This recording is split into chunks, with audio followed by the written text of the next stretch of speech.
Have you ever felt that the only way to be heard in a meeting is to get louder? Well, in today's episode of the Leader's Kitbag, I want to challenge that notion and give you some very simple yet practical alternatives to get your message across, to be seen and heard in meetings at work. Hey, I'm Ben Morton. I'm a leadership trainer, executive coach, and keynote speaker. And if you or your organisation needs help in any of those areas, then do please get in touch.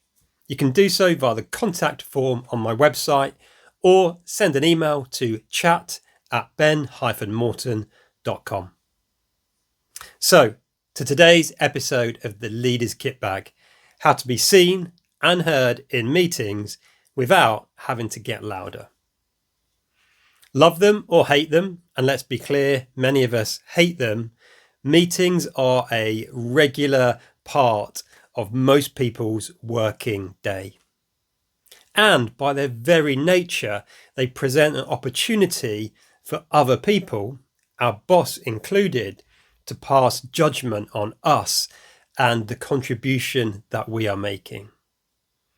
And if you are more of an internal thinker, if you are perhaps naturally quieter or simply not one of the first to jump in, meetings can be tough. It can be hard to get our point across, and we can spend a lot of time ruminating on other people's perception of us.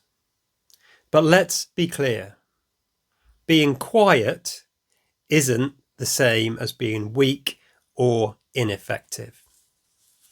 So, here are 3 simple tips for being seen and heard in meetings if you are more of an internal thinker or naturally quiet. Number 1 is to own your style. You don't need to match the volume and frequency of the loudest people in the room. In fact, when everything is the same, it's very hard to stand out or be noticed. So speak in a way that is naturally and authentically you. Just make sure you do speak up. Number 2 is about using or making short, purposeful contributions. Before some of your key meetings, plan ahead and think about some of your go-to ways for speaking up or interjecting when you really need to. You could do this by saying things like, I've been listening carefully to what everybody else has to say, and based on that, my perspective is. Or it could be something like, having listened carefully to everything that's been said so far, one key question that I have is, and then make your point. This proves that you've been paying attention. It highlights the fact that you have been respectful and listened to everybody else, and you're making the subtle, unconscious request for people to do the same for you, which in my experience, most people will do so. And the third tip I have for you is that preparation is power. It's the old adage of if you fail to prepare, you're preparing to fail. So again, for those key meetings, for the really important topics where you really need to land your point and you want to give a good account of yourself, spend some time preparing for that meeting.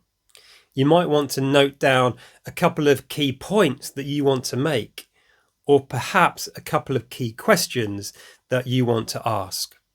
And if you've got those written down on a piece of paper in front of you, it'll be that little nudge, that little shot of confidence in the arm that means you can speak up and land your point and make your contribution when the opportunity arises.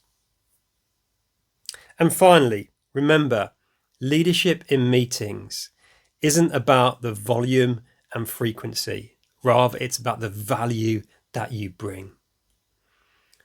Speak less, but be the one who moves the room in a positive direction. That's it for this episode of the Leaders Kit Bag. Remember, if you need support, particularly if you're looking for a speaker for an event as you look to round out 2025, then do drop me a line at chat@ben-morton.com and I'd love to help. As always, look after yourself, look after those you've got the privilege and responsibility to lead. And until next time, lead on.